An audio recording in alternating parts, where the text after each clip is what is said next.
Vincent. Michael Scurlock is a former NFL player there in Charlotte, former deputy sheriff who ran for sheriff in York County, South Carolina. Michael, thank you so much for being with me today. Brooke, thank you for having me on.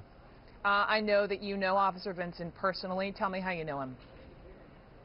Well, Vincent and I, we shared a Bible study together. There's a current and former NFL Bible study that's held once every Thursday of the month, and that's the way we met through Bible study. Tell me about him. Well, he's a great person. You know, he's a family man. I know he's recently gotten married, I think within the last year and a half, but I've only known great things about Brent.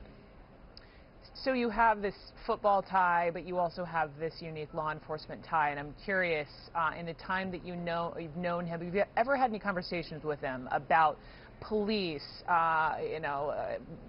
excessive use of force, black men being killed in this country? No, we never had those type of topics within our discussion, but what I've known with Brent and I, we've talked about certain things that we may have had to deal with while we're on the road, just having an opportunity to impact other people's lives while we're on the road, while we're doing that particular profession, but never in depth to where we're talking about actually having to encounter or take someone else's life. Let me ask you, Michael, as someone who's lived in Charlotte for a while, I mean, you've heard both sides of the story as far as what happened. You know, his family, the victim's family, says it was a book that he had. He was reading a book. You know, police say, no, it wasn't a book. They haven't found a book. He had a gun. I mean, what do you make of these two totally different narratives? Well, I think that's why it's always important for us to wait and find out all the details in a particular case. At this point in time, I have not seen any video, dash cam video, any cameras, shots of as far as what took place, and I think the majority of the public, I believe, feels the same. But I think it's always best before we make any rush decisions to find out exactly all the details of what took place.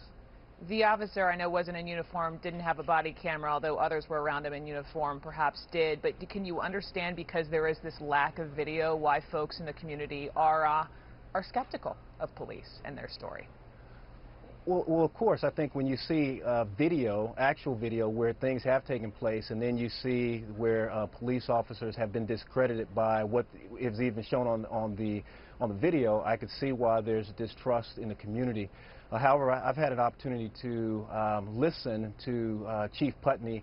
He came to our church a couple of times and spoke, and you know, I believe that he wants the right thing for not only for his department but for the community of Charlotte. So I believe at the end of this, everything will be brought to light, and those individuals, and I think everything will work itself